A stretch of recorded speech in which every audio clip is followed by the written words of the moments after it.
الرحمن السلام علیکم۔ آج 2 دسمبر بروز اتوار ہم بات کریں گے 3 اہم ایشوز کے حوالے سے۔ آج مریم نواز کے 2 اہم کھلاڑی آؤٹ ہوئے ہیں، ایک روپ پڑا ہے اور ایک کے خلاف بڑی کارروائی شروع ہوئی ہے۔ اہم تفصیلات ہیں جو میں آپ کے ساتھ شیئر کروں گا۔ ساتھ ہم بات کریں گے کسٹم میں نان پیڈ گاڑیوں کی جو نیلامی تھی اس میں بڑے گھپلوں کا انکشاف ہوا ہے، اس کی تفصیلات بھی میں آپ کے ساتھ شیئر کروں گا۔ اور ایف آئی اے نے بڑی کارروائی کرتے ہوئے اس گروہ کو گرفتار کر لیا ہے جو گھر گھر جا کر وہاں کے عام سادہ لوگوں کو لوٹنے میں ملوث تھا، جو وہاں ان سے سائن اور انگوٹھے لے کر اور یہ کہا جاتا تھا کہ ہم احساس پروگرام کے ذریعے آپ کو پیسے دیں گے۔ ان کے تھمب امپریشن ایک پیج پر لے کے وہ لے آتا تھا اور اس کے بعد اس کو کرمنل کارروائیوں کے لیے استعمال کیا جاتا تھا۔ ان کے نام پر سم کارڈ جاری کروائے جاتے تھے، ان کے نام پر جو مختلف اکاؤنٹس ہیں جیز کیش کا یا ایزی پیسہ اکاؤنٹ وہ کھلوائے جاتے تھے، منی لانڈرنگ کی جاتی تھی اور دہشت گردوں کو بیچے جاتے تھے جو وہ موبائل نمبر یا سم کارڈز ہیں۔ بڑی اہم ایک پیش رفت ہوئی ہے اس کیس میں۔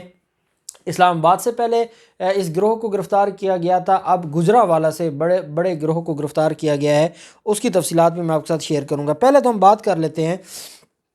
پاکستان کسٹمز میں نان کسٹم پیڈ گاڑیوں کی نیلامی میں بڑے گھپلے کا انکشاف ہوا ہے۔ کسٹمز کوئٹہ کے خلاف تحقیقات شروع کر دی گئی ہیں۔ گھپلوں کی تحقیقات پاکستان کسٹمز کے گریڈ 20 کے سینئر افسر محمد یعقوب کے حوالے کی گئی ہے۔ ذرائع کا کہنا ہے کہ ابتدائی تحقیقات میں گاڑیوں کی نیلامی میں بڑے گھپلوں کا انکشاف ہوا ہے۔ من پسند افراد سے ملی بھگت کر کے گاڑیاں سستے داموں نیلامی کروائی گئی اور ذرائع نے یہ بھی بتایا کہ گاڑیوں کی نیلامی میں گھپلوں سے ملکی خزانے کو کروڑوں روپے کا نقصان پہنچایا گیا۔ ملک کے دیگر کسٹمز دفاتر کے خلاف بھی تحقیقات کا دائرہ کار بڑھانے کا جو امکان ہے اور اس پر بھی معاملہ دیکھا جائے گا۔ آپ جانتے ہیں ڈی جی کسٹم کو بھی اور وہ ہمارے جو چیف الیکشن کمشنر ہیں ان کی بیوی ہیں اور پھر ان کا شریف خاندان کے ساتھ جو تعلق ہے وہ بھی کوئی ڈھکا چھپا نہیں ہے۔ اور پھر کسٹم میں آئے روز یہ جو خلاف قانون کام ہیں اور جس طریقے سے یہ سارے معاملات چلتے رہتے ہیں تو یہ پہلے بھی ہوتے رہتے ہیں اور یہ کتنے بدقسمت ادارہ ہے کہ جو سب سے زیادہ کرپشن میں ملوث ہے۔ اور وہ لوگ جب کسٹم کی گاڑیاں پکڑی جاتی ہیں تو کسٹم انسپیکٹر بیٹھ کر اور عدالتوں میں معاملات جانے نہیں دیتے۔ میں بطور وکیل جانتا ہوں کہ کسٹم میں کیا ہوتا ہے اور کس طریقے سے جو کیسز ہیں وہ ان کو جو اتھارٹیز ہیں کسٹمز کی وہ کہتی ہیں کہ آپ کیا عدالتوں میں لے کے جائیں گے لے دے کر کے، اور وہ کیونکہ کاروباری لوگ ہوتے ہیں جو یہ سارے دھندے میں غیر قانونی اسمگلنگ میں ملوث ہوتے ہیں اور وہ اس طرح جو مٹھی گرم کرتے ہیں کسٹمز حکام کی اور یہ دھندا چلتا رہتا ہے۔ اب امید کرتے ہیں کہ یہ جو کارروائیاں شروع ہوئی ہیں اس میں جو باقی لوگ ہیں ان کو بھی پکڑا جائے گا اور اس معاملے کو دیکھا جائے گا۔ گجرانوالہ میں F I A cyber crime نے ایک بڑی کارروائی کرتے ہوئے 6 رکنی گروہ کو گرفتار کیا ہے۔ ڈپٹی ڈائریکٹر محمد اقبال نے کارروائی کی تفصیل بتاتے ہوئے اپنے بیان میں کہا کہ احساس پروگرام کے نام پر جعلی سروے کرنے والا 6 رکنی گروہ گرفتار کیا گیا ہے۔ انہوں نے کہا کہ ملزمان گھر گھر جا کر سروے کے بہانے فنگر پرنٹس اور ذاتی معلومات حاصل کرتے تھے جس کی مدد سے شہریوں کے نام پر موبائل منی ٹرانسفر اکاؤنٹس کھولے جاتے تھے۔ میں نے جب پہلے اسلام آباد میں گروہ پکڑا گیا تو اس وقت بھی اپنے پاکستانی بہن بھائیوں سے گزارش کی تھی کہ کبھی بھی آپ کسی ڈاکومنٹ پر جب تک آپ کو کنفرم نہ ہو جائے کہ یہ ڈاکومنٹ کیا ہے، جو خالی صفحہ ہے صاف صفحے پر جو کبھی سائن انگوٹھا نہ کریں۔ اور اگر کوئی ڈاکومنٹ آپ کے پاس لے آئے تو جب تک آپ اس کو ویریفائی نہ کر لیں، تسلی نہ ہو جائے، کبھی بھی تھمب امپریشن اور سگنیچر نہ دیں کسی بھی ڈاکومنٹ پر اور کسی بھی شخص کو، اور اس کو ہمیشہ کے لیے اپنی ایک عادت بنا لیں کیونکہ یہ بہت بڑے مسائل پیدا کر سکتا ہے۔ ہم نے دیکھا ہے بطور وکیل کہ عام سادہ خواتین ہیں دیہات کی اور ان کے رشتہ دار ہی ان سے سائن انگوٹھا لے لیتے ہیں اور بعد میں اسی کے اوپر ایگریمنٹ ٹو سیل بنا دیتے ہیں، کوئی گفٹ ڈیڈ بنا دیتا ہے، کوئی ڈاکومنٹ بنا دیتا ہے۔ یہ ساری چیزیں بعد میں پچھتانے سے بہتر ہے کہ کبھی بھی سائن انگوٹھا کرتے ہوئے یہ ضرور سوچیں کہ اس سے آپ کے خلاف کئی چیزیں ہو سکتی ہیں، آپ کی جو پراپرٹی ہے اس کو ہتھیایا جا سکتا ہے، اور بعد میں وہی سائن انگوٹھا جب فرانزک لیبارٹی میں بھیجا جائے گا تو وہ رپورٹ آ جائے گی کہ یہ اوریجنل ہے۔ تو جب اوریجنل ہے تو ignorance of law is no excuse, قانون کہتا ہے کہ آپ کو پتہ ہونا چاہیے تھا کہ آپ کو اگر کوئی مس یوز کر رہا ہے تو یہ آپ کی ذمہ داری تھی کہ آپ بچتے، کیونکہ آپ نے خود سائن انگوٹھا کر کے دیا ہے تو پھر بڑی ٹیکنیکلٹیز سامنے آ جاتی ہیں اور معاملات پھر خرابی کی طرف چلے جاتے ہیں۔ ڈپٹی ڈائریکٹر ایف آئی اے نے کہا کہ شہریوں کے نام پر سم کارڈز بھی ایکٹیو کیے جاتے تھے۔ محمد اقبال نے کہا کہ گروہ کے 3 ملزمان کاموکی اور 3 کو شیخو پورہ سے گرفتار کیا گیا ہے۔ یہ لوگ سم کارڈ لیتے تھے، منی ٹرانسفر کے لیے اکاؤنٹس کھلواتے تھے، اور بعد میں جب احساس پروگرام کے نام پر یہ پیسے بھی لے لیتے تھے، اور جب مختلف جو جیسے کرونا میں جو فنڈز تقسیم کیے گئے تو یہ ان جعلی سموں اور نمبروں کی بنیاد پر، کیونکہ فون نمبر پر آتے تھے، میسج آتے تھے، تو وہ ان کی طرف سے اپلائی کرتے تھے، پھر پیسے خود نکلواتے تھے۔ جب پیسے نکلوا لیتے تھے تو وہی سم کارڈ دہشت گردوں کو یا مختلف کرمنلز کو وہ بیچ دیتے تھے، اور وہ پھر کرمنل جو کاروائیاں ہیں اس میں استعمال ہوتے تھے۔ ان چیزوں پر ضرور خیال رکھنا ہے اور ان چیزوں کو دیکھنا ہے۔ پھر معاملہ آ جاتا ہے مریم نواز کے 2 خاص لوگوں کا۔ ایک تو ہے حامد میر۔ حامد میر ایک تو اس کو یوٹیوبرز سے بڑی تکلیف ہے، اور وہ ہمیشہ جو یوٹیوبر حامد میر کے خلاف بات کرتا ہے یا لفافہ خور صحافیوں کے خلاف جو لفافہ بریگیڈ ہے اس کے خلاف بات کرتا ہے، تو اس کو یہ کہتے ہیں کہ یہ پے رول پر کام کر رہے ہیں حکومت کے، اور حکومتی پے رول پر یا اداروں سے پیسے لے کر یہ یوٹیوب پر بیٹھ کر ویڈیوز بناتے ہیں اور اپنے چینلز پر لفافہ خور صحافیوں کو برا بھلا کہتے ہیں، یا ان کے جو سکینڈلز ہیں وہ قوم کے سامنے رکھتے ہیں۔ بڑی تکلیف ہے، اور آج اپنی تکلیف کا اظہار کیا ہے حامد میر نے۔ حامد میر کہتے ہیں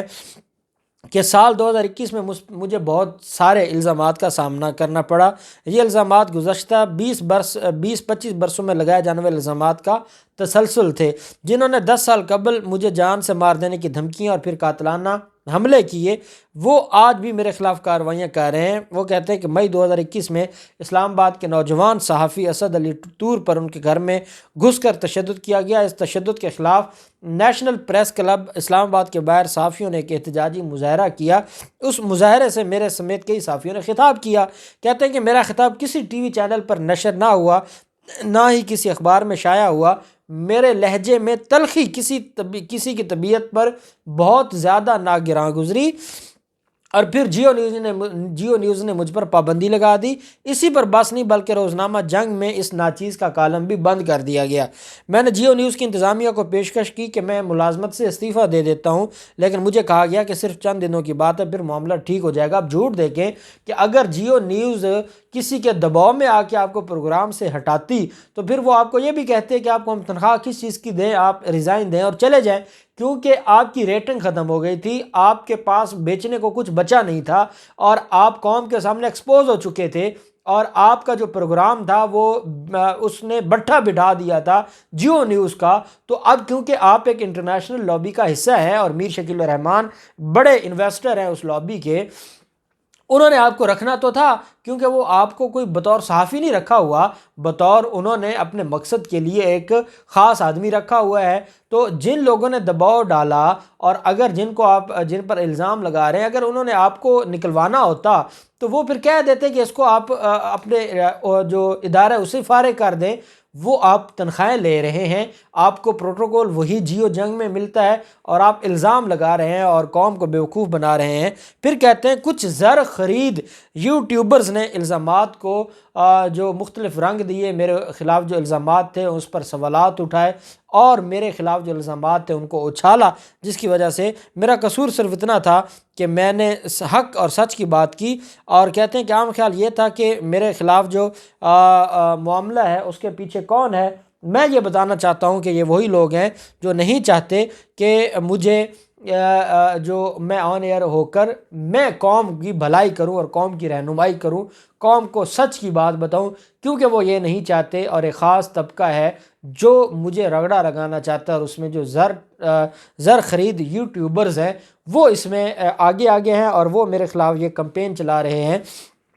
یہ بات پہلی بات تو یہ ہے کہ جو یوٹیوبرز پر حملہ کیا ہے اور ایک الزام لگایا ہے اس کی ہم مذمت کرتے ہیں، اور کیونکہ حامد میر نے ساری زندگی صحافت ہی زر خریدی میں کی ہے، تو جب بندہ کو خود کرمنل ہوتا ہے یا خود چور ہوتا ہے، کہتے ہیں چور کی داڑھی میں تنکا، کیونکہ وہ خود ساری زندگی لفافے لے لے کے صحافت کرتے رہے، ان کو اب ہر وہ یوٹیوبر جو لفافہ خور صحافیوں کے خلاف بات کرتا ہے وہ لگتا ہے کہ وہ زر خرید ہے، اور ہم اس کی مذمت کرتے ہیں، اور ایسے صحافی کو بغیر ثبوت کے کبھی ایسی بات نہیں کرنی چاہیے، کیونکہ اگر ان کو یہ لگتا ہے کہ ہم لوگ جو حق اور سچ کی بات کرتے ہیں، یا ہم ان لوگوں کا جو 10-20 سالوں سے مسلط تھے ان کے خلاف بات کرتے ہیں، اور شاید ہمیں کہیں سے پیسے آتے ہیں، تو ان کو یہ پتہ ہونا چاہیے ہم قوم کے لیے کرتے ہیں، لیکن وہ اس لیے الزام لگاتے ہیں کیونکہ انہوں نے ساری زندگی یہی کام کیا۔ اب ابصار عالم کو دیکھ لیں، ابصار عالم کے خلاف معاملہ ہوا اور اس پر کچھ صحافیوں نے بڑی تقریریں کی۔ ابصار عالم وہ شخص ہے جس کے خلاف لاہور ہائی کورٹ میں درخواست دی گئی، لاہور ہائی کورٹ کی درخواست پر جسٹس شاہد جمیل صاحب نے اس کو پروگرام جو اس کا بطور ابصار عالم کو چیئرمین پیمرا لگایا ہوا تھا اس کو عہدے سے ہٹایا، نااہل ڈکلیئر کیا اس عہدے کے لیے، اور آج جو پیمرا ہے، پیمرا نے اس سے جو اس نے تنخواہیں لی تھیں، جو اس نے پیمرا سے پیسے لیے تھے، اس کی ریکوری، کیونکہ لاہور ہائی کورٹ نے ڈکلیئر کیا کہ وہ انلیگل اپوائنٹمنٹ تھی، تو انلیگل اپوائنٹمنٹ میں جو اس نے فائدے لیے تھے وہ واپس تو لینے تھے، اب وہ واپس لینے کے لیے خط لکھا اور اس کے اوپر صحافیوں کو اور نون لیگ کو بڑی تکلیف ہے۔ پیمرا نے پوری تنخواہ واپس کرنے کی جو ہدایت کی ہے، لاہور ہائی کورٹ نے ابصار عالم کی چیئرمین پیمرا تقرری کو غیر قانونی قرار دیا تھا۔ ابصار عالم دسمبر 2015 سے 2017 تک چیئرمین پیمرا کے عہدے پر فائز رہے، 5 کروڑ 3 لاکھ سے زائد رقم کی تنخواہ کی مد میں لی۔ پیمرا نے کہا ہے کہ لاہور ہائی کورٹ کے فیصلے کی روشنی میں تنخواہ واپس کریں۔ پیمرا کا کہنا ہے کہ ابصار عالم تقرری سے عدالتی فیصلے تک تنخواہ کا حق رکھنے کا قانونی جواز نہیں رکھتے۔ سابق چیئرمین پیمرا کو 25 کروڑ 3 لاکھ 66 ہزار روپے پیمرا کے اکاؤنٹ میں جمع کروانے کی ہدایت کی گئی ہے۔ چیئرمین پیمرا ابصار عالم کی تعیناتی کے خلاف لاہور ہائی کورٹ کے جسٹس شاہد کریم صاحب نے یہ فیصلہ دیا تھا، اور درخواست میں کہا گیا تھا کہ چیئرمین کی جو تعیناتی ہے اس وقت پیمرا آرڈیننس 2002 کی خلاف ورزی کی گئی اور سیاسی بنیادوں پر ابصار عالم کی تقرری کی گئی، اور 15 لاکھ روپے تنخواہ اور لاکھوں روپے کی مراعات قوانین اور قواعد و ضوابط کی خلاف ورزی ہے، یہ ساری چیزیں۔ اور یہ بھی کہا گیا تھا کہ چیئرمین پیمرا کے عہدے پر ابصار عالم کو نوازنے کے لیے ماسٹرز کی بجائے تعلیمی قابلیت صرف گریجویشن رکھی گئی، اور گریجویشن کی بنیاد پر جو قوانین اور سپریم کورٹ کے فیصلوں کی خلاف ورزی ہے۔ جو بندے خود گریجویشن ہیں، اب اللہ کی شان ہے کہ وہ اپنے آپ کو بڑا صحافی کہتے ہیں، اور وہ کہتے ہیں انہوں نے قوم کی خدمت کی ہے، یا بڑے بڑے صحافیوں کو آپ اٹھا کے دیکھ لیں، میٹرک پاس اور ایف اے پاس تو یہ لوگ ہیں، اور قوم کی رہنمائی کے یہ دعوے کرتے ہیں اور حق اور سچ کی یہ بات کرتے ہیں، کیونکہ اس کے لیے قوانین میں نرمی کی گئی تھی۔ تو یہ سارے معاملات ہیں جس پر یہ فیصلہ آیا تھا، اور تعیناتی کا نوٹیفیکیشن کالعدم قرار دیا گیا تھا۔ اب 25 کروڑ کا ان کو 25 کروڑ 3 لاکھ 66 ہزار کا نوٹس بھیج دیا ہے کہ یہ اکاؤنٹ میں جمع کروائیں۔ اس پر بڑی تکلیف ہے میڈیا کو، اور میڈیا کے چند لوگ جو لفافہ خور ہیں وہ کہہ رہے ہیں جی کہ بڑی زیادتی ہو گئی ہے، پارلیمنٹ کو دیکھنا چاہیے۔ بھائی ہائی کورٹ کا حکم ہے، اس ہائی کورٹ کا حکم کو انہوں نے چیلنج نہیں کیا، وہ آج تک انٹیکٹ ہے، اور جب انٹیکٹ ہے اور وہ فائنلٹی اٹین کر گیا تو آپ کو پیسے دینے پڑیں گے۔ تو میں سمجھتا ہوں کہ انشاءاللہ یہ پہلی بڑی خوشخبری ہے قوم کے لیے کہ اتنے بڑے مافیا کے خلاف کارروائی کی گئی ہے۔ اللہ پاک پاکستان کا حامی و ناصر ہو۔ بہت شکریہ۔ اللہ حافظ۔ پاکستان زندہ باد۔